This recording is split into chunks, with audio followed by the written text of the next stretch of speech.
نستغفره ونعوذ بالله من شرور أنفسنا ومن سيئات أعمالنا من يهده الله فلا مضل له ومن يضلل فلا هادي له وأشهد أن لا إله إلا الله وحده لا شريك له وأشهد أن محمدا عبده ورسوله صلى الله تعالى عليه وعلى آله وصحبه وسلم تسليما كثيرا أما بعد فأعوذ بالله من الشيطان الرجيم لقد جاءكم رسول من أنفسكم عزيز عليه ما عنتم حريص عليكم بالمؤمنين رؤوف رحيم আল্লাহ রাব্বুল আলামিনের যাবতীয় প্রশংসা যে আল্লাহ রাব্বুল আলামিন আমাদেরকে শেষ নবী প্রিয় নবী সৈয়দুল মুরসালিন খাতামুন নবিয়্যিন খায়রুল বাশার মানব জাতির যিনি সর্বোত্তম মানুষ, সবচাইতে উত্তম চরিত্রের অধিকারী মানুষ, as-সাদিক আল-মাসদুক আলাইহিস সালাতু ওয়াস সালাম, তার জীবনী নিয়ে আলোচনা করার বা শোনাবার তৌফিক দান করেছেন আলহামদুলিল্লাহ। যার জীবন চর্চা করা হচ্ছে ইবাদত, তাআহ, নেকির কাজ, যাতে আমাদের জীবনের প্রতিটি ক্ষেত্রে সংশোধন হবে এবং আমরা নিজেদেরকে ওইভাবে গড়ে তোলার চেষ্টা করব যেইভাবে আল্লাহ রাব্বুল আলামিন প্রিয় মুহাম্মদুর রাসূলুল্লাহ সাল্লাল্লাহু আলাইহি সাল্লামকে তালিম এবং তরবিয়ত দিয়েছেন, যেভাবে তাকে আল্লাহ রাব্বুল আলামিন নবী রসুল করেছেন উত্তম চরিত্রের অধিকারী। আমরাও সেই রকম হওয়ার চেষ্টা করব। সিরাতুন নবী বা সিরাতুর রসুল সাল্লাল্লাহু আলাইহি ওয়াসাল্লাম, রাসূলুল্লাহ সাল্লাল্লাহু আলাইহি ওয়াসাল্লামের সিরাত বা জীবনী, এই যে আমরা বলি সিরাত বলতে কি বোঝায়? সিরাত বলতে কি বোঝায় বলেন দেখি।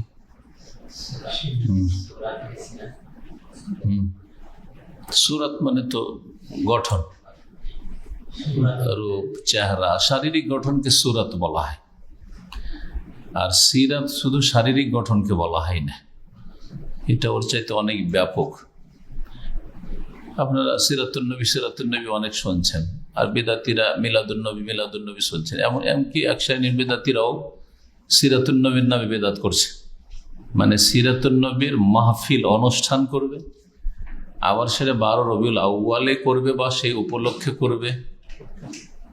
সুতরাং যদিও নামটি সুন্দর বা সহি সিরাতুন নবী, কিন্তু উপলক্ষ যেহেতু 12 রবিউল আউয়াল, ওই সময় সিরাতুন নবীর মাহফিল আবার অনুষ্ঠান, সেই জন্য সেটাও বেদাত। তো সিরাতুন নবীর নামটি আমাদের দেশে এখন পরিচিত, যেমন বেদাতীদের কাছে মিলাদুন নবী নামটি পরিচিত, যদিও অর্থ বুঝে না। মিলাদ মানে তারা বুঝে যে কিছু দুরূদ শরীফ পড়লো, আর কিছু কবিতা টবিতা শায়রি করলো, আর একটা আয়াত পড়লো কোরআন কারীমের, আর তারপরে জিলাপি টিলাপি খেয়ে ধুমধাম করে একটা মাহফিল হয়ে গেল। এটা হচ্ছে মিলাদ শরীফ। এটা না বুঝে তারা মিলাদ করে। মিলাদ মানে দুরুদ পড়া, সালাম পড়া মনে করে, অথচ মিলাদ শব্দের সাথে দুরুদ সালামের কোনো সম্পর্ক নেই। মিলাদ মানে জন্মের সময়কাল, তাই না? ওয়ালাদা ঠিক। তো জন্ম বার্ষিকীকে কি বলা হয়? মিলাদ বা মাউলিদ বলা হয় আরবিতে। তো এটা শুধু জন্ম বৃত্তান্ত আলোচনা করছে অথবা জন্মের দিন পালন করছে, মিলাদুন নবী, মাউলিদুন নবী। সিরাতুন নবী মানে কি বুঝলেন? একজন বলেন। পূর্ণ জীবন কাহিনী। জীবন কাহিনী বলতে বিভিন্ন দিক আছে মানুষের জীবনে, তাই না? তাহলে সবগুলি দিক শামিল। সিরাতুন নবী মানে নবী করিম সাল্লাল্লাহু আলাইহি ওয়াসাল্লামের জীবনের প্রতিটি দিককে যেই সাবজেক্টটি শামিল, তাতে প্রথম আসবে দ্বীনি বিশ্বাস, ঈমান, আকীদার বিষয়। রাসূলুল্লাহ সাল্লাল্লাহু আলাইহি ওয়াসাল্লামের ঈমান আকীদার বিষয় আসবে, সেটাও সিরাতুন নবীর একটা সবচেয়ে বেশি গুরুত্বপূর্ণ অংশ। আর একটা দিক আসবে ইবাদাতুন নবী সাল্লাল্লাহু আলাইহি ওয়াসাল্লাম, নবী সাল্লাল্লাহু আলাইহি ওয়াসাল্লাম ইবাদত বন্দেগী, তার ফরজ সালাত কেমন ছিল, তার সুন্নত নফল সালাত কেমন ছিল, তার তাহাজ্জুদ কেমন ছিল, তার সিয়াম, ফরজ নফল সিয়াম রোজা কেমন ছিল, তার দানশীলতা, সাদাকা খায়রাত কেমন ছিল, এগুলি আসবে। তার হজ, তার ওমরা, কয়টা ওমরা করেছেন, কয়টা হজ করেছেন, কখন করেছেন এবং কেমন ছিল, বাহ্যিক হজ ওমরা আর নিয়মগুলি কি ছিল, আর আভ্যন্তরীণ হচ্ছে হজ ওমরাতে তার ইবাদত বন্দেগীর কোয়ালিটিতে কেমন ছিল, এগুলি সব সিরাতুন নবীর অন্তর্ভুক্ত। যদি এগুলি ইবাদত, কিন্তু সেটা সিরাতুন নবীর গুরুত্বপূর্ণ একটা পার্ট বা অংশ। সিরাতুন নবীর আর একটা দিক হচ্ছে মুআমালাত, আদান প্রদান, আচার আচরণ। প্রত্যেক স্তরের লোকের সাথে কেমন ছিল রাসূলুল্লাহ সাল্লাল্লাহু আলাইহি ওয়াসাল্লামের, ঘর থেকে শুরু করে একজন পুরুষ হিসাবে স্ত্রীদের সাথে কেমন আচরণ ছিল, বাপ হিসাবে ছেলে মেয়েদের সাথে কেমন আচরণ ছিল, তিনি বংশের একজন, কুরাইশ বংশের একজন ব্যক্তিত্ব হিসাবে তার বংশধর আত্মীয় স্বজনদের সাথে কেমন আচরণ ছিল। মামলাতে একটা দিক হচ্ছে রুজি, তার রুজি রোজগার কেমন ছিল, তার খাওয়া দাওয়া কেমন ছিল ইত্যাদি। এমনকি মানুষের সাথে আচার আচরণ চলাফেরার ক্ষেত্রে বিভিন্ন স্তরের মানুষ আছে, ওপরে কেউ আছে, কেউ পাশে আছে, সাথী সঙ্গী সাহাবাই কেরাম, তাদের সাথে আচরণ কেমন ছিল, অধীনস্থ বাড়িতে যদি কাজের চাকর নকর থাকে, দাস দাসী থাকে, তাদের সাথে কেমন আচরণ ছিল। তারপরে আখলাক, চরিত্র, আখলাকিয়াতের অনেক ব্যাপক দিক রয়েছে। শুধু আখলাক মানে দু চারটা ভালো চরিত্রের নাম নাই। যেমন আজকাল অমুসলিমদের কিছু ভালো চরিত্রের লৌকিকতা দেখে মানুষ এত প্রভাবিত হয় আর বলে ফেলে যে মুসলিমদের চাইতে কাফেরদের চরিত্র ভালো। দু তিনটা চারটা চরিত্র ছাড়া বাকি পারফেক্ট চরিত্র, পূর্ণরূপে চরিত্র দেখেন তো তারা সবচেয়ে বেশি চরিত্রহীন। কিন্তু তারা যা জেনা করে ওইটাকে আপনি চরিত্রহীনতায় মনে করেন না, হয়তো লিভ টুগেদার করে চরিত্রহীনতায় মনে করেন না, হ্যাঁ, তাদের বয়ফ্রেন্ড আর গার্লফ্রেন্ড ওটাকে চরিত্রহীনতায় মনে করেন না আপনি। তারা যে মদ পান করে ওটাকে চরিত্রহীনতায় মনে করেন না, তারা জুয়া খেলে তো চরিত্রহীনতায় মনে করেন না, তারা যে হারাম খায়, হ্যাঁ, হারাম দেখে, হারাম জীবন যাপন করে, হ্যাঁ, পাশবিক জীবন যাপন, যা ইচ্ছা তাই করলাম, যা ইচ্ছা তাই বললাম, এটা হচ্ছে পশুর জীবন যাপন। তারা আবার চরিত্রহীন না চরিত্রবান তারা। কিন্তু এগুলোকে আজকালকার মানুষ শুধু দুনিয়াদারিতে মেতে আছে, যার ফলে এগুলো কোনো ব্যাপার না। ওরা চরিত্রবান কোনটায়? যদি আপনার সাথে একটা কথা করে তো কথা উল্টাবে না, হয়তো আপনার সাথে আমানতের ক্ষেত্রে ঠিক আছে, হয়তো সত্য কথা বলছে, হয়তো আপনার হক মারবে না, হয়তো আপনাকে কাজ করিয়েছে একটা পয়সা মারবে না, হয়তো ও এত ভালো চরিত্র। তো আপনার সাথে দেখা সাক্ষাৎ হলে তখন একেবারে এত চমকওয়ালা কথা, এত মানে মধু মেশানো কথা, আরে মুসলিমদের কথা শুনলে গাটা জ্বলে উঠে। কথা নরম ভাষায় বলতে জানে না, আর এরা কত মিষ্টি ভাষায় কথা বলছে, সরি, এক্সকিউজ মি, হ্যাঁ, থ্যাংক ইউ স্যার, এগুলোর নাম চরিত্র হয়ে গেছে, তাই না? না। তো সিরাতুন নবী জীবনের প্রতিটি ক্ষেত্রকে সামিল। আর একটা দিক রয়েছে যেটা হচ্ছে সিরাতুন নবীর সাথে সূরাতুন নবী, মানে হুলিয়া মুবারক, রাসূলুল্লাহ সাল্লাল্লাহু আলাইহি ওয়াসাল্লামের দৈহিক গঠন, হ্যাঁ, অবয়ব কেমন ছিল, সেটাও সিরাতুন নবীর অন্তর্ভুক্ত। এটা সম্পর্কে স্পেশাল কিছু কিতাব রয়েছে, লিখনী রয়েছে, বিস্তারিত পড়তে হলে কিতাবগুলি পড়তে হবে। ইমাম তিরমিজিতে আপনার একটা অংশ রয়েছে, সেটা হচ্ছে শামাইলুত তিরমিজি। আল্লাহ সময় সুযোগ দিলে আমরা সিরাতুন নবী শেষ করি, অথবা অন্য কোনো সাবজেক্টগুলো শেষ করে যখন সুযোগ পাবো, নবী সাল্লাল্লাহু আলাইহি ওয়াসাল্লামের শারীরিক গঠন সম্পর্কে বিস্তারিত আলোচনা। এটা বাংলায় অনুবাদ হয়েছে বাংলাদেশে, শামাইল তিরমিজি। তো এগুলো সিরাতুন নবীর অন্তর্ভুক্ত। জি হ্যাঁ, তো সিরাতুন নবীর সমস্ত দিকগুলিকে শামিল নবী করিম সাল্লাল্লাহু আলাইহি ওয়াসাল্লামের। এই জন্য আল্লামা ইবনুল কাইয়িম রাহিমাহুল্লাহ জাদুল মাদ কিতাবটি, জাদুল মাদ, জি, ফি হাদিয়ে খাইরুল ইবাদ। খাইরুল ইবাদ মানে বান্দাদের সবচেয়ে উৎকৃষ্ট বান্দা, সবচেয়ে ভালো বান্দাকে রাসূলুল্লাহ সাল্লাল্লাহু আলাইহি ওয়াসাল্লাম। তো ফি হাদি খাইরিল ইবাদ, সর্বোৎকৃষ্ট বান্দার হাদি মানে আদর্শ, আদর্শ সম্পর্কে জাদুল মাদ, পরকালের পাথেয়, এটা হচ্ছে জাদুল মাদ ফি হাদি খাইরিল ইবাদ, তার পূর্ণ কিতাবের নামের অর্থ। তাতে প্রথম এটা বিষয় সম্পর্কে আলোচনা করেছেন, তারপর সবগুলি নবী সাল্লাল্লাহু আলাইহি ওয়াসাল্লাম সম্পর্কে আলোচনা। কিন্তু নবী করিম সাল্লাল্লাহু আলাইহি ওয়াসাল্লামের ঈমান, আমল, ইবাদতের প্রত্যেকটি চ্যাপ্টার, ফিকহি মাসাইল, সালাত, যাকাত, সিয়াম, হজ, উমরা, তারপরে বিবাহ, শাদী ইত্যাদি সমস্ত কিছু ওতে আলোচিত হয়েছে। এমনকি তার ঘুম, তার জাগরণ, তার চলাফেরা, তার আচার আচরণ সব নিয়ে আলোচনা করা হয়েছে। তো আমরা সিরাতুন নবী নিয়ে আলোচনা করব। যতগুলি কথা বললাম সবগুলি কথা যদি আমরা আলোচনা করি তাহলে আমাদের বয়স ফুরিয়ে যাবে, আয়ু ফুরিয়ে যাবে, হয়তো আমরা কোনো একটা জায়গাতে পৌঁছিতে পারবো না, তাই না? তো আমরা বিভিন্ন সাবজেক্ট পড়াচ্ছি বা আলোচনা করছি, তার মধ্যে আকিদা ইমানের আলোচনা, আকিদা বা তৌহিদের কিতাবগুলি তো হয়ে যাচ্ছে। ওগুলি হচ্ছে ইমান, আকিদা এবং তৌহিদের ক্ষেত্রে সিরাতুন নবী, ওগুলোও সিরাতুন নবী। জি হ্যাঁ, তাফসীর যখন আমরা আলোচনা করছি তখন নবী করিম সাল্লাল্লাহু আলাইহি ওয়াসাল্লাম তাফসীর, সেগুলো কোরআন সুন্নাহ ভিত্তিক, সেগুলি তাফসীরের দিকটি হয়ে যাচ্ছে। যখন আমরা ফিকহি মাসলা মাসাইল আলোচনা করছি তখন নবী সাল্লাল্লাহু আলাইহি ওয়াসাল্লামের সিরাতের ওই দিকগুলি চলে আসছে। এইভাবে বিভিন্ন দিকগুলি অন্যান্য সাবজেক্টে চলে আসছে।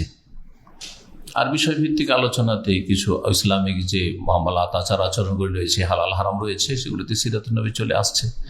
তো আমরা মূলত আলোচনা করব যেহেতু মধ্যম পন্থা অবলম্বন করে, এত বিস্তারিত নয় যে অনেক বছর লেগে যায়, কারণ সপ্তাহে একদিন, আর এত সংক্ষেপে নয় যে 2-4-6 মাসে নবী জীবনী আলোচনা করে শেষ করে দিলাম, এটাও নয়। তো আমরা মধ্যম পন্থা অবলম্বন করব এই ক্ষেত্রে। এবং যদিও সামনে হয়তো একটি কিতাব অথবা একাধিক কিতাব আমরা রাখব, কিন্তু যখন দেখব যে কিতাবটি আমরা সামনে মূলত রেখেছি তার চাইতে গুরুত্বপূর্ণ বা তথ্যপূর্ণ কথা অন্য অন্য কিতাবাদিতে আছে, তখন সেগুলিকে আমরা তাতে সংযোজন করার চেষ্টা করব, যাতে করে ফায়দা বা উপকারিতা বেশি হয়। আমারও লাভ হয়, আপনাদেরও লাভ হয়, যারা অনলাইনে শুনবে তাদেরও লাভ হয়। আল্লাহ রাব্বুল আলামিন যেন আমাদেরকে নবী সাল্লাল্লাহু আলাইহি ওয়াসাল্লামের সিরাত যে উদ্দেশ্যে চর্চা করা হয়, পড়া হয় বা পড়ানো হয়, সেই উদ্দেশ্যে সফলতা লাভ করার তৌফিক দান করেন। যতগুলি দিক বললাম এগুলি সব জানলেন, জানার পরে যদি আপনার ঈমান, আকীদা, ইবাদত বন্দেগী, আচার আচরণ, আখলাক, চরিত্র, লেনদেন যদি রাসূলুল্লাহ সাল্লাল্লাহু আলাইহি ওয়াসাল্লামের মতো না হয়, তাহলে আপনি সিরাতুন নবী পড়ে কি লাভ করলেন? কি লাভ করলেন? একটা লাভ যেটা অমুসলিমেরা করে, সেটা হচ্ছে যেটাকে ইংরেজিতে বলে জেনারেল নলেজ। হ্যাঁ, সাধারণ জ্ঞান, সারা বিশ্বে কোথায় কি আছে, কার নাম কি, কে কোন দেশের, তাই না? তো এগুলো হচ্ছে জেনারেল নলেজ। হ্যাঁ, অনেকে জানছেন যে হিটলার কোথাকার, তো কার্ল কোথাকার, তো লেনিন, স্টালিন তারা কে ছিল ইত্যাদি, গান্ধী কে ছিল, তো রবীন্দ্রনাথ ঠাকুর কে ছিল, জেনারেল নলেজ।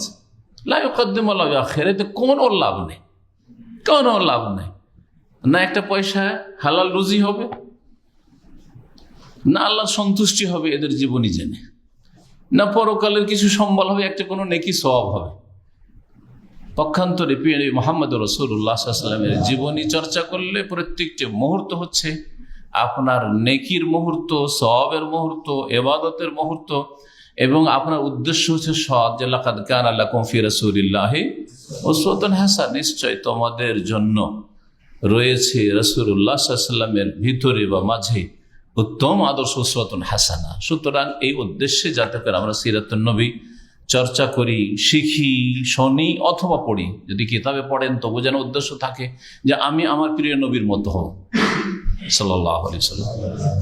যদি আপনি শোনেন, সামনে এসে শোনেন, তবু আপনি যেন এই নিয়ত রাখেন যে যেটুকু পড়বো সেইটুকু আমি আমার জীবনে পালন করার চেষ্টা করব, প্রতিফলিত করব, আমি ওই রকম হব, আমি নবী সাল্লাল্লাহু আলাইহি ওয়াসাল্লামের ফটোকপি হওয়ার চেষ্টা করব। যারা ভালো ছেলে মেয়ে, যারা নেক্সট সন্তান ছেলে মেয়ে, তারা বাপ যদি ভালো হয় তার ফটোকপি হওয়ার চেষ্টা করে, ওর মতো খায়, ওর মতো কথা বলে, হ্যাঁ, ওর মতো চলাফেরার চেষ্টা করে। আমার বাপ এইরকম ছিল, স্টাইলি ছিল, এরকম আমার বাপের আচরণ এরকম ছিল, আমি এরকম। যদি ভালো অনগত ছেলে মেয়ে হয়, আপনার বাপের চাইতে আমার বাবার চাইতে বেশি হক প্রিয় নবী মুহাম্মদ রাসূলুল্লাহ সাল্লাল্লাহু আলাইহি ওয়াসাল্লামের। মর্যাদার ক্ষেত্রে আল্লাহ রাব্বুল আলামিন তাকে সমস্ত মানুষের উপর শ্রেষ্ঠত্ব দান করেছেন। আমার আব্বা, আপনার আব্বা, আপনার মা আমার মায়ের চাইতে বেশি প্রিয় এবং শ্রেষ্ঠ সাইয়্যিদুল মুরসালিন খাতামুন নবীর মুহাম্মদ সাল্লাল্লাহু আলাইহি ওয়াসাল্লাম। তার জীবনী নিয়ে আলোচনা করব। আমরা মূলত যে কিতাবটি সামনে রাখবো সেই কিতাবটি আরবি ভাষায় আছে, আমার জানা মতে বাংলায় অনুবাদ হয়নি। যদি আল্লাহর কোনো বান্দাকে আল্লাহ তৌফিক দেন আর করে দেন তো জাযাহুল্লাহ খাইরান। আমরা যদি জীবদ্দশায় পেয়ে যাই তো আমরা লাভবান হইলাম, আর নাও যদি পাই তো এটি একটি আমার উপদেশ অথবা দোয়া যে আল্লাহ যেন আমাদের কোনো ভাইকে তৌফিক দান করেন এটি বাংলায় অনুদিত করার, যাতে বাঙালি যাতে উপকৃত হইতে পারে।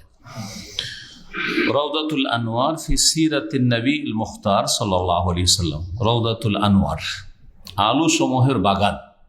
রওদাতুল আনোয়ার মানে হচ্ছে আলো বা জ্যোতির বাগান। কি সম্পর্কে? মনোনীত নবীর জীবনী সম্পর্কে সাল্লাল্লাহু আলাইহি ওয়াসাল্লাম, যাকে আল্লাহ মনোনয়ন করেছেন। এই কিতাবটি লিখেছেন আমার শ্রদ্ধেয় ওস্তাদ, যার কাছে লেখাপড়া করেছি আমি দীর্ঘ 2 বছর, জামিয়া সালাফিয়া বেনারসে, আল্লামা শেখ শফিউর রহমান মুবারকপুরি রাহিমাহুল্লাহ তাআলা। এবং আমরা লেখাপড়া শেষ করার পরেই সুবহানাল্লাহ, আমাদের লেখাপড়াও শেষ, ওনার জামিয়া সালাফিয়া থেকে চাকরি উনি শেষ করে ইস্তফা দিয়ে মদিনা ইউনিভার্সিটিতে চান্স পেলেন, তখন চলে আসলেন রিসার্চ ডিপার্টমেন্টে। উনি মুদারিস শিক্ষক হিসাবে আসেননি, উনি বাহেস মানে রিসার্চ ডিপার্টমেন্টে রিসার্চের কাজে এসছেন, গবেষণার কাজে। নবী জীবনী মারকাজুল খিদমাতিস সুন্নাহ ওয়াস সিরা নববিয়া, ওদের ইউনিভার্সিটিতে একটা সেন্টার আছে যেটির নাম হচ্ছে খিদমাতুস সুন্নাহ সেন্টার এবং সিরাতুন নবী সেন্টার। সিরাতুন নবী এবং খিদমাতুস সুন্নাহ, হাদিসের খেদমত, আর সিরাতুন নবীর খেদমত হয় গবেষণামূলক, যে ভাস্ট বিশাল খেদমত। ওতে অনেক রিসার্চ স্কলার আছেন। তার মধ্যে শেখ শফিউর মুবারকপুরি যখন প্রতিযোগিতা রাহিকুল মখতুম লিখে ফার্স্ট হলেন সারা পৃথিবীতে, মক্কাতুল মুকাররমায় যে রাবিতাতুল আলামুল ইসলামী, মুসলিম ওয়ার্ল্ড লীগ যেটাকে ইংলিশে বলা হয়, আরবিতে রাবিতাতুল আলাম ইসলামী, সেখানে প্রতিযোগিতা ফার্স্ট হলেন। তখন তার কোনো ডিগ্রি দেখা হয়নি, তার লেখাপড়া সৌদি আরবে কিন্তু না, উনি সৌদি আরবের কোনো ইউনিভার্সিটি লেখাপড়া করেনি, কোন ইউনিভার্সিটি লেখাপড়া অনেকে জানেন না, কিন্তু দেশে ভারতে লেখাপড়া করেছেন। আর তিনি সৌদি আরবের কোন ইউনিভার্সিটি অনার্সও না, কোনো ফ্যাকাল্টির মধ্যে ইউনিভার্সিটি না, আর আলেম ইসলামিক ইউনিভার্সিটি, মাস্টার্সও না, পিএইচডিও না, কিচ্ছু না। তবু অন্যান্যরা পিএইচডি করে রিসার্চ স্কলার হিসাবে আসে, উনি এমনিতে এসছেন। তো মানুষ যখন যোগ্য হয়ে যায় তখন আর ডিগ্রির প্রয়োজন হয় না। মানুষ যখন যোগ্যতা অর্জন করতে পারে তখন ডিগ্রির প্রয়োজন হয় না। আর মানুষ যদি ডিগ্রি অনেক লম্বা লম্বা বড় বড় থাকে আর যোগ্যতা না থাকে তো ওর কোনো মূল্য থাকে না। সাইনবোর্ড শুধু থাকে ডক্টর অমুক, ডক্টর অমুক, কিন্তু কাজের বেলা কিছুই না। বুঝা যাচ্ছে? অনেক বেদাতি ডক্টর আছে, কোরআন সুন্নাহ আর আলোচনা করবে, কোরআন সুন্নাহর কথা বলবে, এইরকম ডক্টর বাংলাদেশে খুব কমই আছে। ইসলামিক ডিপার্টমেন্টের খুব কম আছে, হাতে গোনা কয়েকটা, হাতের আঙ্গুল সমান হবে। আর বিদাতি ডক্টরের অভাব নেই। তো কথা হচ্ছে যে ডিগ্রিটা বড় নয়, আসল হচ্ছে এলম এবং আমল। এলমের সাথে সাথে দ্বীনের এলমের ক্ষেত্রে শুধু এলম বলে লাভ নেই, এলমের সাথে সে অনুযায়ী আমল। এই কিতাব থেকে আমরা আলোচনা করব, সাথে থাকবে মাঝে মধ্যে কিছু কিছু বিষয়ে আল্লামা শেখ নাসিরউদ্দিন আলবানী রহমতুল্লাহ আলাইহি, মোহাম্মদ নাসিরউদ্দিন আলবানী রহমাহুল্লাহ। তার পূর্ণ নামটি কিন্তু শুধু নাসিরউদ্দিন না, মোহাম্মদ নাসিরউদ্দিন।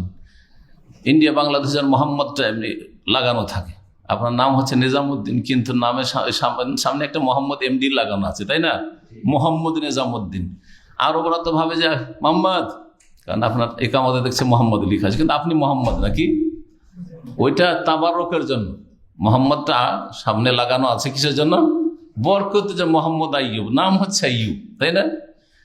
তো শেখ আলবানিও রাহমাহুল্লাহ, আলবেনিয়া ইউরোপের একটি দেশ, সেই দেশে বড় হয়েছিলেন। আর ওনার আব্বা ওখান থেকে হিজরত করে চলে এসেছিলেন আপনার প্রথম এতে দামেস্কে, সিরিয়া, তারপরে শেষ জীবন আম্মান, জর্ডনে।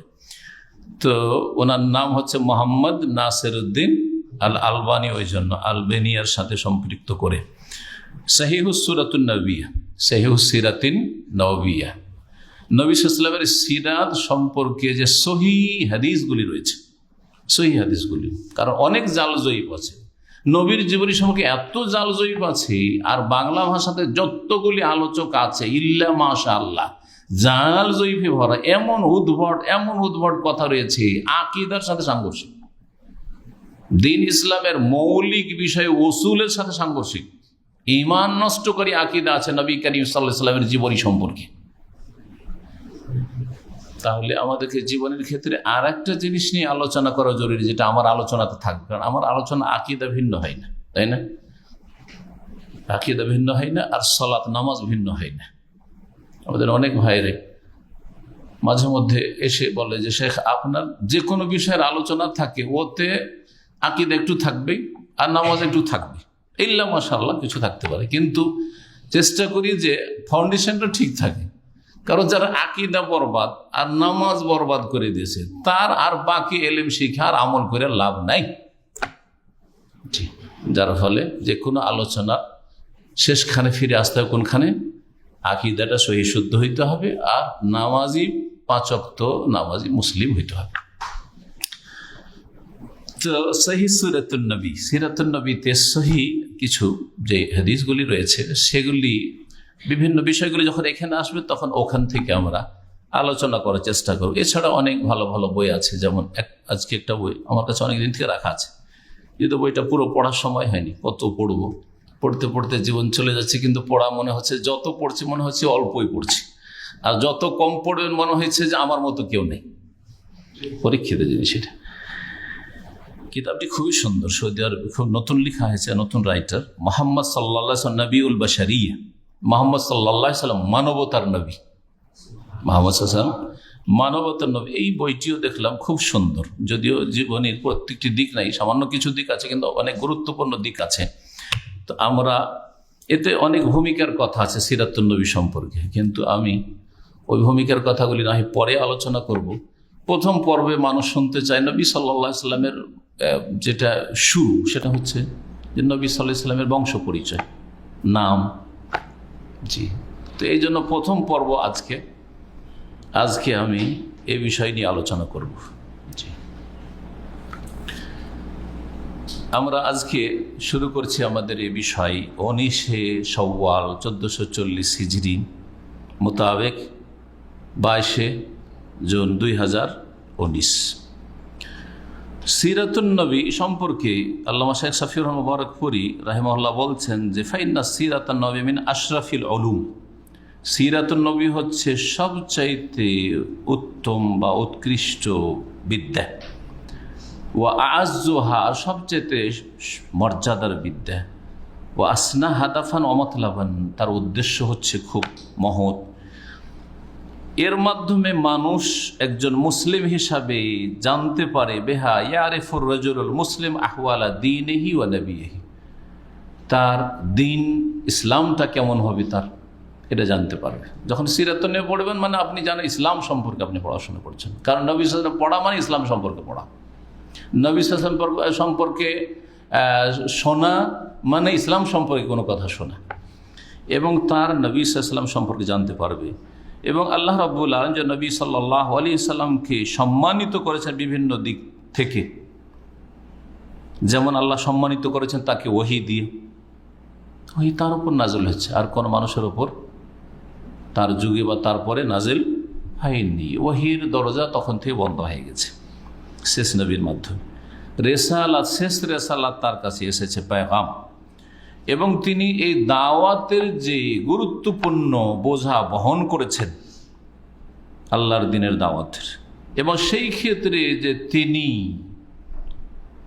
অক্লান্ত পরিশ্রম করেছেন, এবং এই পরিশ্রম মেহনত করতে গিয়ে দাওয়াতের পথে যে তার ওপর বালা মুসিবত এসেছে, বিপদ আপদের সম্মুখীন হয়েছেন, আর জীবনে অনেক রকমের ঝুঁকি এসেছে, আর যখন এই রকমের পরিস্থিতি তৈরি হয়েছে তখন আল্লাহ রব্বুল আলমিনের সাহায্য নেমে এসেছে। আল্লাহ রব্বুল আলমিন গায়ব থেকে, অদৃশ্য থেকে তাকে সাহায্য করেছেন, মালায়েকায়ে কেরাম দিয়ে, ফেরেশতা দিয়ে সাহায্য করেছেন, বিভিন্ন উপায় উপকরণ আল্লাহ সৃষ্টি করে দিয়েছেন। আল্লাহ তার জীবনে, তার ওপর, তার সাহাবায়ে কেরামদের উপর অনেক বরকত নাজিল করেছেন এবং বহু অসাধারণ কিছু দেখিয়েছেন যেগুলি মুজিজাত। তাহলে আর একটা দিক এখানে বলে দিই সিরাতুন নবী সম্পর্কে, যে সিরাতুন নবীর একটা গুরুত্বপূর্ণ দিক হচ্ছে নবী করিম সাল্লাল্লাহু আলাইহি ওয়াসাল্লামের মুজিজাত। যদি আপনাদের জিজ্ঞেস করি যে নবী সাল্লাল্লাহু আলাইহি ওয়াসাল্লামের মুজিজা কতটি ছিল, তো আনুমানিক কি বলবেন? চট করে বলে দেন, কয়টা? হ্যাঁ না, অসংখ্য শুনতে চাই না, আমি চাই 10-20টার মধ্যে ছিল না, 25-50 100 পৌঁছিবে না? কয়টা মুজিজা ছিল? যেমন মুসা আলাইহিস সালাম 9টি মুজিজা ছিল। আল্লাহ বলছে ওয়ালাকাদ আতাইনা মুসা 9 আয়াতিন বাইয়িনাত, তাই না? কোরআনে আল্লাহ বলছেন যে মুসা আলাইহিস সালামকে আমি সুস্পষ্ট 9টি দলিল প্রমাণ মানে মুজিজা দিয়েছিলাম। তো নবী মুহাম্মদ সাল্লাল্লাহু আলাইহি ওয়াসাল্লামকে আল্লাহ কতটি মুজিজা দিয়েছিলেন? হ্যাঁ মাশাআল্লাহ, তাহলে কিছু জানা আছে। 1000-এর বেশি মুজিজা। জি হ্যাঁ, 1000 মুজিজা। আমি একবার মুজিজা সম্পর্কে আলোচনা করব ধারাবাহিক, যে আমাদের বিষয়ভিত্তিক আলোচনা হয়, এই মর্মে আমি মুজিজাগুলি নোট করা শুরু করেছিলাম। তো নোট করে দেখলাম যে বছরকে বছর পার হয়ে যাবে যদি মুজিজাতুন নবী সাল্লাল্লাহু আলাইহি ওয়াসাল্লাম আলোচনা করি। জি হ্যাঁ, তবে দলিল সহ করলে, কারণ প্রত্যেকটা মুজিজা আর ওর দলিল কখন হইলো, কোন হাদিসে আছে, তাতে সময় লাগবে। আর যদি শুধু গনিয়ে দিই এই মুজিজা, এই মুজিজা, এই মুজিজা, তাহলে তো কয়েকটা আলোচনাতেও সারা যেতে পারে। তো নবী সাল্লাল্লাহু আলাইহি ওয়াসাল্লামের মুজিজাটাও সিরাতুন নবীর অন্তর্ভুক্ত। এই সম্পর্কে প্রতিটি যুগে লিখনী লেখা হয়েছে। প্রথম যুগ থেকে শুরু করে আজ পর্যন্ত অনেক লিখনী এসেছে। তার মধ্যে আমাদের কাছে বাংলায় সবচাইতে ভালো, বাংলায় বলবো, আরবিতে বলবো, বাংলায় সবচাইতে ভালো কিতাব হচ্ছে আর রাহিকুল মখতুম। আর রাহিকুল মখতুম, যেই কিতাবটির 2 অনুবাদক রয়েছে, একজন মহিলা আর একজন পুরুষ। তো যেটি পুরুষের অনুবাদ সেটি সূক্ষ্ম, সেটি আরবির কাছাকাছি। আমি আরবির সাথে বা উর্দুর সাথে মিলিয়ে দেখেছি যে ওনার তর্জমাটা সূক্ষ্ম, যেহেতু উনি একজন আলেম ছিলেন। আর মহিলা লন্ডন থেকে একজন বাঙালি মহিলা অনুবাদ করেছেন, সেটা উনি আরবি যেহেতু জানতেন না, ইংলিশ থেকে তর্জমা করেছেন। তাহলে মাঝখানে ভায়া, তাই না? আরবিতে লেখক লিখেছেন, আরবি থেকে ডাইরেক্ট তর্জমা করলে, আরবিটা ভালো বুঝলে তাহলে সঠিক তর্জমা হবে। প্রথম কথা, সঠিক আরবি না বুঝলেও তো তর্জমাতে ভুল হতে পারে। এক তো ইংলিশ অনুবাদক কিভাবে বুঝেছে আল্লাহ জানে, আর তারপর ইংলিশটার অনুবাদ করতে গিয়ে কীভাবে বুঝেছে আল্লাহ জানে। যার ফলে এই ভায়া হওয়ার কারণে অনেক জায়গায় আমি মিলিয়ে দেখেছি, বাংলায় একরকম কথা লিখছে, আরবিতে আর একরকম লেখা আছে। সেই জন্য ওই অনুবাদটি সূক্ষ্ম নয়, বেশ কিছু জায়গায় ভুল ভ্রান্তি আছে। কারণ ওই বইটি অনেকে পড়বেন, সেই জন্য বলছি। নাম জানেন? হ্যাঁ, এই নামটাই জানেন, কিন্তু আরেকটা বই যেটা এখানে পাওয়া যায়, সেটা ছাপিয়েছে মনে হয় বাইতুস সালাম ছাপিয়েছে। ওইটা একজন পুরুষ, একজন ভালো আলেম, পাবনার সম্ভবত, ওনার অনুবাদ, নামটা আগে আগে চলে যাচ্ছে। তো ওইটা হচ্ছে বেশ ভালো তর্জমা, বেশ ভালো তর্জমা বাংলার, ওইটাই পড়বেন। জি, এর থেকে একটা জিনিস বোঝা যায় যে ভায়া হলে 6-9 হয়ে যায়, বা 9-6 হয়ে যায়, তাই না? আমাদের সেটা প্রবাদ আছে না, এই লোকটা 9-6 করে দিল, বলে না? বরং আমাদের আঞ্চলিক ভাষায় 9 তো বলে না, লয় বলে, নকে ল বলা অভ্যাস, 9-6 করে দিল, মানে ঠিকভাবে ইনসাফ করলো না, এ 9-6 করে দিল, ঠিক না? তো বাংলাদেশে, ভারতে ইসলামটা ওই 9-6 হয়ে গেছে। আরব থেকে সরাসরি যদি যেত তাহলে খাঁটি ইসলামটা পৌঁছিত। আরব থেকে ভায়া ইরাক, ইরাক থেকে ইরান, আফগানিস্তান করতে করতে ভারতে যেতে যেতে ভারত, পাকিস্তান, বাংলাদেশে একবারে সুফি ইজম আর শিরক কুফরি মিশানো, মাজার পূজা আর ওয়াহদাতুল ওজুদ আর হলুল কুফরিয়া শিরকি আকীদা আর এইসব পীর মুরিদের ব্যবসা আর ফানাফিল্লাহ, ফানাফি রসুল, ফানাফি শেখ, দিয়ে একবার ধর্মর 12টা বাজিয়ে দিয়েছে, ইসলামের 12টা বাজিয়ে দিয়েছে। অধিকাংশ লোক বড় মহব্বতের সাথে ইসলাম পালন করে, কিন্তু ইসলাম পায় না। আল্লাহকে পেতে চায় কিন্তু আল্লাহকে পায় না। পরকালে সুখ শান্তি চায় কিন্তু পাবে না, কারণ তৌহিদ নেই, সুন্নাত নেই, শিরক আর বিদআত। জি, সহি নামাজ নেই, আলেম ওলামাদের সহি আকীদা নেই। কে শিখাবে আপনাকে সহি আকীদা? তাহলে ইল্লা মাশাআল্লাহ যারা ওই রকম গবেষক ওলামাদের কিতাব পড়েছে, যেমন ইমাম ইবনে তাইমিয়া রাহিমাহুল্লাহ, ইবনুল কাইয়িম, এইরকম আইম্মা কিরামদের, মুহাম্মদ আব্দুল ওয়াহাব রাহিমাহুল্লাহ জামিয়ান, তাদের কিতাবাদি পড়েছে, গবেষণা করেছে, অথবা আরব দেশে লেখাপড়া করেছে, তারা এই সব থেকে মুক্ত হতে পেরেছে। না হইলে ওই ভেজালে আলেম ওলামা ডুবে থেকে গেছে। আল্লাহ সর্বত্র বিরাজমান। জি হ্যাঁ, আল্লাহর হাত নেই, আল্লাহর চোখ নেই, আল্লাহর পা নেই, আল্লাহর কিচ্ছু নেই। এগুলো হচ্ছে আমাদের দেশের ইসলাম। তো যাই হোক, কথা আর না বাড়িয়ে সরাসরি এখন আসি নবী করিম সাল্লাল্লাহু আলাইহি ওয়াসাল্লামের সম্পর্কে আলোচনায়। প্রথম পর্বে যে বিষয়টি আলোচনা করব এই লম্বা ভূমিকার পরে, সেটা হচ্ছে মুহাম্মদ সাল্লাল্লাহু আলাইহি ওয়াসাল্লামের নাম এবং বংশ পরিচয়। নাম এবং বংশ পরিচয়। প্রথম তার বংশ পরম্পরা, সিলসিলায়ে নাসাব। সিলসিলায়ে নাসাব আরবিতে বলে শাজারায়ে নাসাব। নাসাবের যেমন গাছের ডাল ফাংড়ি হয়, তেমনি বংশেরও কি হয়? হ্যাঁ, শাখা প্রশাখা হয়, ডাল ফাংড়ি হয়। ঠিক এরকম। হুয়া আকরামু খালকিল্লাহ, তিনি আল্লাহর সৃষ্টির সেরা, সমস্ত সৃষ্টির সেরা। এতে কোনো দ্বিমত নেই। আমরা একমত না সবাই? কিন্তু তিনি আমাদের কিছু দিতে পারেন, তিনি আমাদের সাহায্য করতে পারেন। তার কবর কাছে কিছু চাইলে পাওয়া যায় না। এইখানে গিয়ে তৌহিদে ইখতিলাফ। তৌহিদে ইখতিলাফ। ওয়া আফজালু রাসূলিহি, সমস্ত রাসূলগণের শ্রেষ্ঠ রাসূল। ওয়া খাতামু আম্বিয়াইহি, এবং সর্বশেষ নবী, সর্বশেষ নবী। সূরাতুল আহজাবে আল্লাহ বলছেন, মা কানা মুহাম্মাদুন আবা আহাদি মির রিজালিকুম ওয়ালাকিন রাসূলুল্লাহি ওয়া খাতামান নবিয়্যিন। মুহাম্মদ সাল্লাল্লাহু আলাইহি ওয়াসাল্লাম মা কানা মুহাম্মদ আবা আহাদি মির রিজাল, তোমাদের কোন পুরুষ ব্যক্তির পিতা নন। কেন আল্লাহ পুরুষ ব্যক্তির পিতা নন বললেন? তোমাদের কারো পিতা নন বলতেন, কেন বললেন বলেন তো? হ্যাঁ, কোনোদিন চিন্তা করেননি মনে হয়? হ্যাঁ, ছেলে সন্তান ছিল না, কিন্তু কন্যা সন্তানগুলি বড় হয়েছিল। ছেলে সন্তান ছোট অবস্থায় 1 বছর 2 বছরের মধ্যে সব মারা গেছে, যার ফলে পুরুষ ছেলে তো কেউ ছিল না। হ্যাঁ, সন্তান ছিল, সন্ততি, মেয়ে ছিল, 4 মেয়ে ছিল। 4 মেয়ের মধ্যে 4টা মেয়ে বড় হয়েছে, কিন্তু নবী করিম সাল্লাল্লাহু জীবদ্দশায় কয় মেয়ে মারা গেছেন? 3 মেয়ে মারা গেছেন। 1 মেয়ে তাও রাসূলুল্লাহ সাল্লাল্লাহু আলাইহি ওয়াসাল্লামের ইন্তেকালের 6 মাস পরে মারা গেছেন, ফাতেমা রাদিয়াল্লাহু তাআলা। তার নাম হচ্ছে মুহাম্মদ সাল্লাল্লাহু আলাইহি ওয়াসাল্লাম, পিতার নাম আব্দুল্লাহ। হাতে গনেন হ্যাঁ কত দূর পর্যন্ত আমরা আজকে আলোচনা করছি বংশ পরম্পরায়। মোহাম্মদ বিন আবদুল্লাহ 2 নম্বর, বিন আব্দুল মুত্তালিব, দাদা আব্দুল মুত্তালিব, বিন হাশেম, বাপের দাদা হচ্ছে হাশেম, এই জন্য তার বংশ কি বলা হয়? বনু হাশেম, হাশেম গোত্র। জি হ্যাঁ।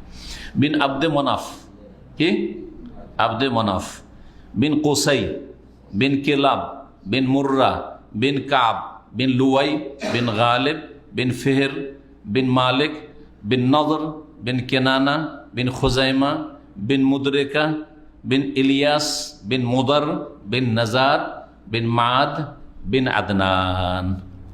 মাদ বিন আদনান। কত হইল?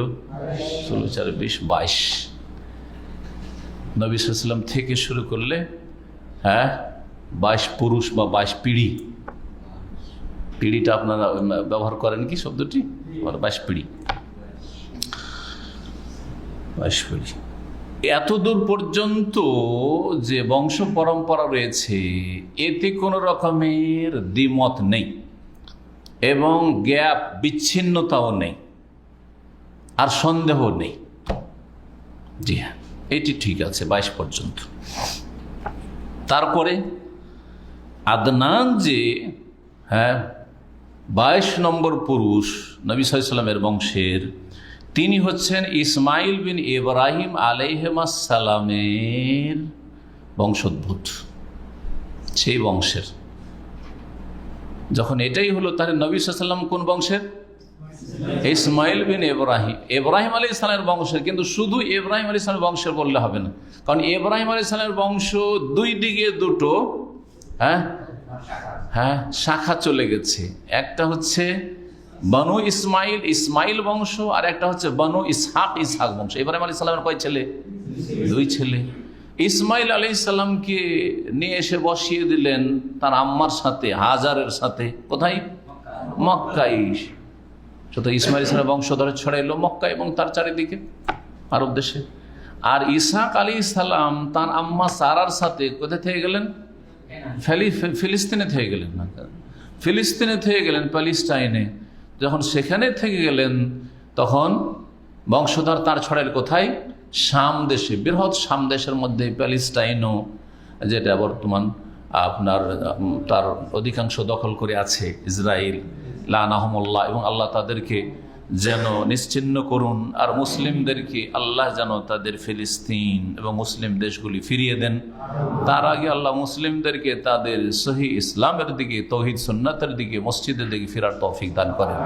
না হইলে আল্লাহ ফিলিস্তিন ফিরিয়ে দেবেন না। ভালো করে মনে রাখতে হবে, আমাদেরকে ফিরতে হবে আল্লাহর দিনের দিকে, তখন আল্লাহ ফিরিয়ে দেবেন। সহজ কথা খুব, কিন্তু এই কথাটি আজকাল মানুষ বুঝে না। উল্টো ভাবে কাজ করলে কখনো আল্লাহ তাতে ফল দেবেন না। সোজা হয়ে কাজ করতে হবে, যেভাবে আল্লাহ কাজ করতে বলেছে। তো শাম দেশ, এই জন্য ইসহাক বংশ ছড়িয়েছে কোথায়? বৃহৎ শাম দেশে, যার মধ্যে বর্তমান সিরিয়া, তারপরে জর্ডন, উর্দুন, আর ফিলিস্তিন, সব কিছু, এগুলো লেবানন, সব। তো নবী সাল্লাল্লাহু আলাইহি ওয়াসাল্লাম ইব্রাহিম আলাইহিস সালামের বংশের বনু ইসমাইল থেকে। জি হ্যাঁ, এতেও কোনো সন্দেহ নাই যে নবী সাল্লাল্লাহু আলাইহি ওয়াসাল্লাম ইসমাইল বংশের। আদনান ইসমাইল বিন ইব্রাহিমের বংশোদ্ভূত, এতে কোনো সন্দেহ নেই। কিন্তু এই আদনান থেকে শুরু করে ইসমাইল পর্যন্ত যে বংশ পরম্পরা রয়েছে, যে পুরুষগুলির নাম রয়েছে, তাতে ইখতিলাফ রয়েছে, দ্বিমত রয়েছে। কেউ কম করেছে, বেশি করেছে, অথবা কেউ একটা নাম ঢুকিয়েছে আর একটা, এরকম হয়েছে, ইখতিলাফ আছে। যার ফলে এই ক্ষেত্রে বংশ তো ঠিকই আছে ওই বংশেরই, কিন্তু এই নামগুলি অনেকে আদম আলাইহিস সালাম থেকে ঠেকিয়ে থাকে, পৌঁছিয়ে থাকে, কিন্তু এই পৌঁছানো সহিশুদ্ধ নয়। 22 পুরুষ পর্যন্ত তো সহিশুদ্ধ, কিন্তু বাকিটাতে মাঝখানে তাহলে 3টা স্তর করা যেতে পারে। নবী সাল্লাল্লাহু আলাইহি ওয়াসাল্লামের বংশ পরম্পরা আদম আলাইহিস সালাম পর্যন্ত 3টা স্তরে ভাগ করা যেতে পারে। সার কথা, একটা স্তর নিশ্চিত এই নামগুলির তরতিব বা সিরিয়ালিটি ঠিক আছে, সেটা হচ্ছে মুহাম্মদুর রাসূলুল্লাহ সাল্লাল্লাহু আলাইহি ওয়াসাল্লাম থেকে শুরু করে আদনান পর্যন্ত। আদনান থেকে ইসমাইল বিন ইব্রাহিম পর্যন্ত এখানে কিছু দ্বিমত আছে, মানে সন্দেহের অবকাশ আছে, নিশ্চিত নাই সম্পর্কে আমরা। আর ইব্রাহিম আলাইহিস সালাম থেকে শুরু করে নূহ আলাইহিস সালাম, আবার নূহ আলাইহিস সালাম থেকে শুরু করে আদম আলাইহিস সালাম জামিয়ান এই পর্যন্ত যে পৌঁছানো হয়ে থাকে বিভিন্ন কিতাবাতে আছেই এই সিলসিলায়ে নাসাব বা বংশ পরম্পরা, কিন্তু তাতে নিশ্চিত কি আছে? ভেজাল আছে। কারণ ওই নামগুলি মাহফুজ বা সুরক্ষিত নয়। এই বংশ পরম্পরা যে গণনা হয়েছে সেগুলি সুরক্ষিত নয় বা বিশুদ্ধ নয়। জি হ্যাঁ, তো সহজে এইভাবে মনে রাখলে খুব সহজ। তার মায়ের নাম কি ছিল? আমেনা ছিল।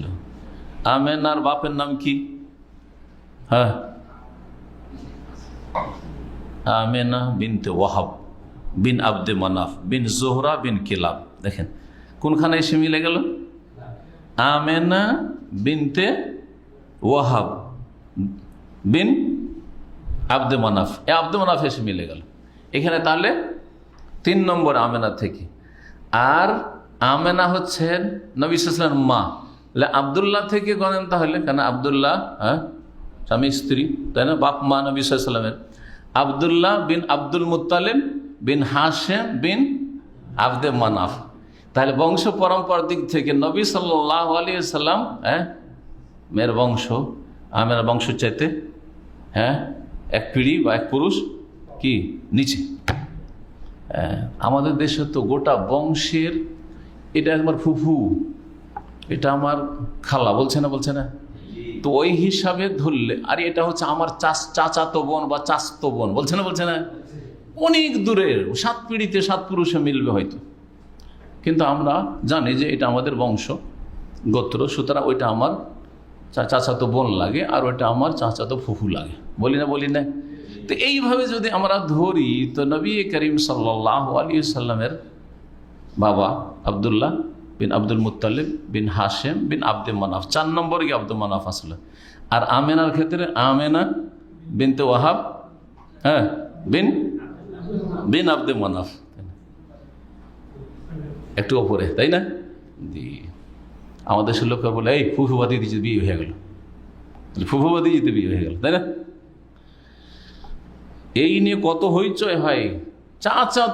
চাচা তো ভাতিজিকে বিয়ে করেছে অনেক দূরের, আর হারাম কাজ করেছে। একবার আমার গ্রামে এরকম ঘটনা ঘটেছে, অনেক দূরের বংশ, মানে 5 পুরুষে গিয়ে মিলবে, কিন্তু ভাতিজি সম্পর্কে পড়ছে, চাচা তো ভাইয়ের মেয়ে বিয়ে করেছে। আর গ্রামের লোক তো গরম হয়ে আছে, এইরকম অন্যায় কাজ করলো। তখন সম্ভবত কোথায় যে লেখাপড়া করতাম, কিন্তু অনেকটা লেখাপড়া হয়ে গেছিল, তার মানে অন্তত মদিনা এসেছিলাম অথবা আসবো। এই চরম অন্যায় কাজ করেছে এই গ্রাম আমাদের। কি হয়েছে? ভাতিজিকে বিয়ে করে নিয়েছে, বুঝেন আমাদের সমাজ। আর এই ভাতিজি মনে করে গায়ের মাহারামের সাথে অবাধ মেলামেশা, আর তখন ওই ব্যভিচারগুলো হয়ে থাকে অনেক সময়, কারণ ওই শ্রদ্ধা তো আর নেই। যেটা কাছের ভাতিজি হলে তো আলাদা কথা, আপন ভাতিজি আর চাস্তো ভাতিজি সমান দেখবেন আপনি? কখন না। যাই হোক, আব্দে মানাফ বিন জোহরা বিন কিলাব, আর ওখানে কি ছিল দেখেন, আব্দে মানাফ বিন কোসাই বিন কেলাব, আব্দে কোসাই বিন কেলাব, কেলাবে গিয়ে মিলছে। কেলাব আল জাদ্দুল খামসে নবী সাল্লাল্লাহু আলাইহি ওয়াসাল্লাম, ওখানে তাহলে কেলাব, কোসাই বিন কেলাব আর জোহরা বিন কেলাব, এই আব্দে মানাফ আর এক আব্দে মানাফ, ভুল বলছি। আবার তাহলে আমরা ঠিকভাবে গণি, আমেনা বিনতে ওয়াহাব বিন আব্দে মানাফ বিন জোহরা বিন কেলাব, কেলাবে গিয়ে মিলছে পঞ্চম দাদা নবী সাল্লাল্লাহু আলাইহি ওয়াসাল্লাম থেকে, বা নবী সাল্লাল্লাহু আলাইহি ওয়াসাল্লাম বাপ থেকে শুরু করে, যেহেতু আমেনা থেকে শুরু করেছি, আবদুল্লাহ বিন আব্দুল মুত্তালিব বিন হাশেম বিন আব্দে মানাফ বিন কোসাই বিন কেলাব, 6 নম্বরে যাচ্ছে। এখানে 5 নম্বরে কেলাব এসেছিল, তাই না? ওইটা ঠিক আছে যে তরতিবে 1 পুরুষ কম বেশি। এই আলোচনাটা কে বুঝলো? বুঝেছেন না বুঝেননি? হ্যাঁ, জি হ্যাঁ।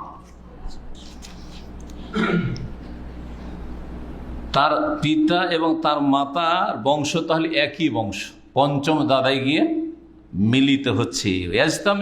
কেলাব, কেলাব নামক ব্যক্তিতে গিয়ে 2 বংশ একত্রিত হচ্ছে। জি হ্যাঁ। কেলাব নাম কেন? কেলাব মানে কি? কুকুর, মানে বহুবচন কুকুরের, কালবের বহুবচন হচ্ছে কেলাব। আরব দেশে এরকম মেলা নাম আছে, অনেকে এই নাম করে নিয়ে হাসাহাসি করে। হ্যাঁ, তো এগুলোর অনেক রহস্য আছে। কেলাব নাম পড়েছে, কিন্তু ওদেরকে কুকুর বলা হয়নি। কি করতো? কেন কেলাব নাম পড়েছিল? ওর নাম ছিল হাকিম অথবা অরুয়া এই কেলাবের, কিন্তু লাকিন্নু কানা কাসীরা সাইদ বিল কেলাব, কুকুর দিয়ে শিকার করত। বনে জঙ্গলে যে শিকার করে হরিণ, খরগোশ বা পাখি, কুকুর দিয়েও শিকার করা, যেমন তীর দিয়ে শিকার করে তেমন কুকুর দিয়ে শিকার করতো, যেমন নামই পড়ে গেছে তার কি? কেলাব। জি হ্যাঁ। আরব দেশে একটা বংশ আছে আবুল খেল, জানেন কিনা? আবুল খেল, আল কাসিম অনেজাত আছে। আবুল খেল মানে কি? কে বলতে পারে আবুল খেল মানে? ঘোড়ার বাপ। খেল মানে ঘোড়া, আবুল খেল মানে কি তাহলে? ঘোড়ার বাপ। কোন এক দাদা আজকে থেকে 80, 90, 100 বছর বয়সে, যখন চরম অভাব ছিল, 100 বছর আগে প্রায় মনে হয়, ঘোড়া চুরি করে নিয়ে চলে এসেছিল, তার নাই পড়েছে আবুল খেল।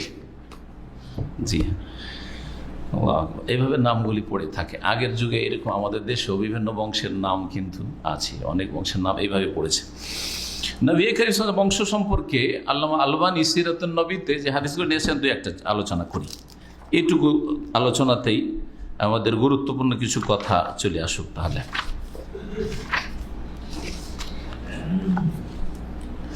নবী করিম সাল্লাল্লাহু আলাইহি ওয়াসাল্লামের বংশ হচ্ছে সবচাইতে শ্রেষ্ঠ বংশ, সবচাইতে শ্রেষ্ঠ বংশ। এ সম্পর্কে যখন আবু সুফিয়ানকে রোম দেশের রাজা জিজ্ঞেস করে, তখন জিজ্ঞেস করে কাইফা নাসাবহু ফিকুম, মুহাম্মদ সাল্লাল্লাহু আলাইহি ওয়াসাল্লাম বংশ তোমাদের মধ্যে কেমন? বংশ, কোনো মানুষকে চেনার জন্য বংশ পরিচয় জিজ্ঞেস করে, বংশটা কেমন? বিয়ে শাদীর ক্ষেত্রে আমাদের দেশের লোকেরা জিজ্ঞেস করে না? জি, এর একটা গুরুত্ব আছে অবশ্য। বলছে হুয়া ফিনা যু নাসাবিন, মুহাম্মদ সাল্লাল্লাহু আলাইহি ওয়াসাল্লাম আমাদের মধ্যে বড় সম্ভ্রান্ত বংশের। তখন রোমের রাজা কায়সার বলেছিলেন যে কাযালিকা রসুল, নবী রসুলগণ এমনটাই হন, তুবআসু ফি আনসাবে কওমিহা, বংশের শ্রেষ্ঠ বংশে প্রেরিত হন। আল্লাহ যেমন তেমন বংশের নবী পাঠান না, সবচেয়ে শ্রেষ্ঠ বংশগুলিতেই নবী রসুল পাঠিয়ে থাকেন সাল্লাওয়াতুল্লাহি ওয়া সাল্লামু আলাইহি। নবী সাল্লাল্লাহু আলাইহি ওয়াসাল্লাম কুনিয়াত কি ছিল? হ্যাঁ, আবুল কাসেম।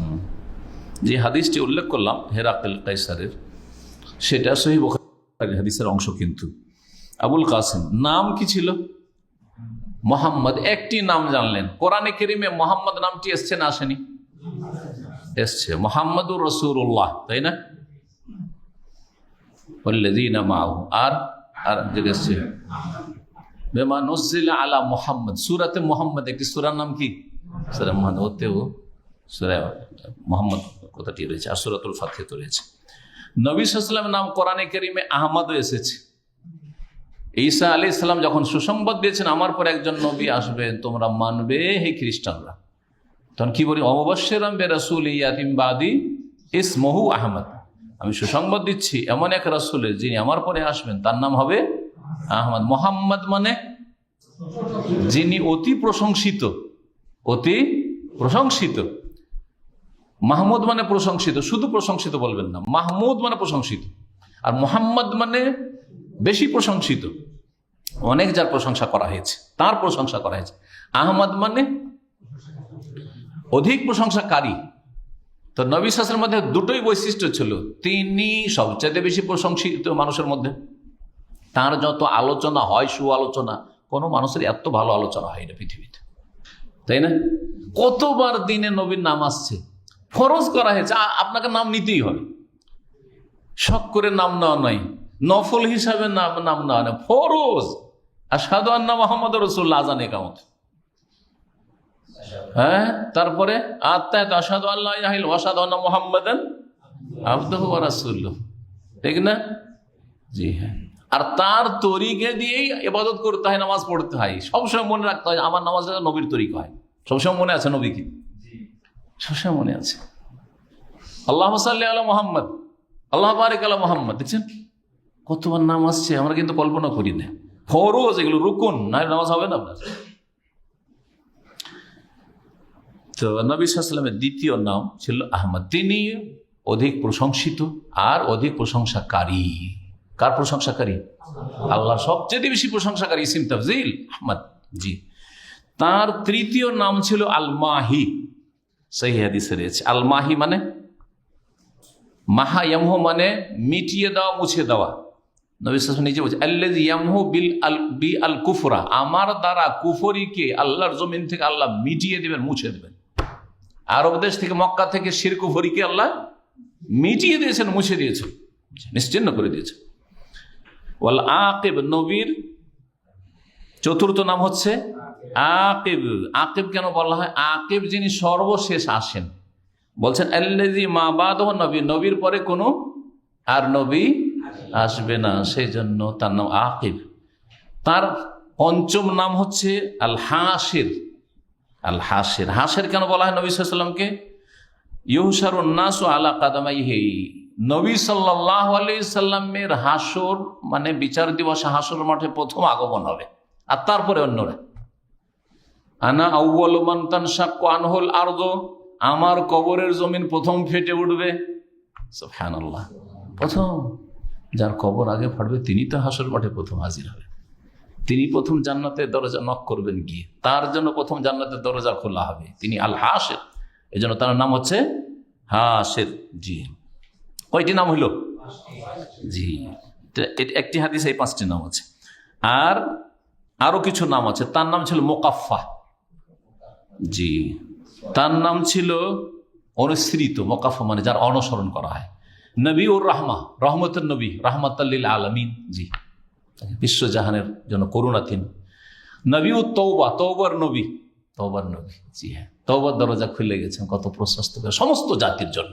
কাফেরের জন্য তওবার দরজা খোলা আছে, মরার আগে তওবা করলি হইল। যতই বড় ইসলামের দুশ্মন হোক, তওবার দরজা খোলা আছে। নবীউল মালহামা, মালহামা মানে হচ্ছে যুদ্ধ, যুদ্ধের নবী, বাতিলের বিরুদ্ধে যুদ্ধ যেখানে অনিবার্য হবে, করতে হবে। জি, কেন স্বাধীনতা আন্দোলন করেন না? স্বাধীনতার লড়াইটা আপনাদের ন্যায্য, আর নবী সাল্লাল্লাহু আলাইহি ওয়াসাল্লাম যে জিহাদ করেন তো সেটা সন্ত্রাস না, মোটেই না। জিহাদ মানে মানুষ মারা নয়। জিহাদ মানে হচ্ছে যে আমি যেটা পালন করছি হক, তোমারটা বাতিল, তো আমার হকটাকে পোষা লাভ করতে দাও, আমার হকটাকে প্রথম পালন করতে দাও, আর হকটার গতি রোধ করিও না, হকের গতি রোধ করিও না, যেদিকে যাচ্ছে যেতে দাও। সাদা সিধা মানুষ যে স্বেচ্ছায় কবুল করেছে কবুল করতে দাও, কবুল করতে বাধা দেবে, পালন করতে বাধা দেবে, তখন আল্লাহ বলছেন ক্যান্সার, এই ক্যান্সার সর্বনাশ করে দেবে। খাতামুন নবীন, নবীর আরেকটি নাম হচ্ছে উপাধি নাম খাতামুল, সর্বশেষ নবী। নবীর নাম আব্দুল্লাহ, যেটা আপনারা কোনদিন শুনেন। নবীর নাম কি? আব্দুল্লাহ। কোরআনে 2 জায়গায় আছে এই কথাটি, কোরআনে 2 জায়গায় আছে নবীর নাম আব্দুল্লাহ। বলেন তো কোরআনে কোথায় আছে? সূরা ওয়া আন্নাহু লাম্মা কামা আব্দুল্লাহ ইয়াদুহু কাদু ইয়াকুনুনা আলাইহি লিবাদা। লাম্মা কামা আব্দুল্লাহ, যখন আল্লাহর বান্দা দাঁড়াইলেন। জি হ্যাঁ। আর কোথায়? ফাআউহা ইলা আবদিহি মা আওহা। আব্দুল্লাহ আরেক জায়গায় কোরআনে কারীম আছে, বের করেন।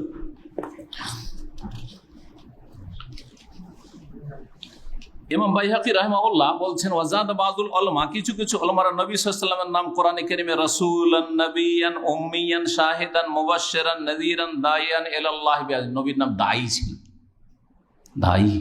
সুতরাং আল্লাহ যদি কাউকে দাওয়াতের তৌফিক দান করে তো তাকে আল্লাহর বেশি বেশি শুকরিয়া আদায় করা উচিত। আল্লাহ তাকে এত সুন্দর কাজের জন্য, যেই কাজ নবী রাসূলগণ তার জন্য মনোনীত করেছেন আল্লাহ রাব্বুল আলামিন, এটি আল্লাহর মনোনয়ন। আল্লাহ সবাইকে নসিব করে না, দাওয়াতি কাজের তৌফিক সবাইকে দেয় না। কত মাদ্রাসা থেকে পড়ে আলেম হচ্ছে, আর ফারেক হচ্ছে, আর দাওরা হচ্ছে, আর টাইটেল হচ্ছে, আর কামেল হচ্ছে, কত কি হচ্ছে, বুঝছে না? কিন্তু সবাইকে আল্লাহ তৌফিক দেয় না। কেউ পেট নিয়ে ব্যস্ত হয়ে যাচ্ছে, কেউ আর অন্য দুনিয়ার আর কিছু নিয়ে ব্যস্ত হয়ে যাচ্ছে। জি, নবী করিম সাল্লাল্লাহু আলাইহি সাল্লামের নাম দাইয়ান ইলাল্লাহ, সিরাজান মুনীরা, রাউফান রাহিমা। শুরুতে যে আয়াতটি পাঠ করেছি, বিল মুমিনিনা রাউফুর রহিম। জি, মুযাক্কিরান, উপদেশ দানকারী, রাহমা, নেমা, হাদি, তিনি রহমত ছিলেন, তিনি নিয়ামত ছিলেন মানব জাতির জন্য, তিনি হাদিয়ান ছিলেন, পথ প্রদর্শক। এই সব নামগুলি, এইরকম আরো নাম, গুণবাচক নাম নবী করিম সাল্লাল্লাহু আলাইহি ওয়াসাল্লামের আরো রয়েছে। আজকের আলোচনা এখানে শেষ করি। ওয়া সাল্লাল্লাহু আলা মুহাম্মদ ওয়া আলা আলিহি ওয়া সাহবিহি।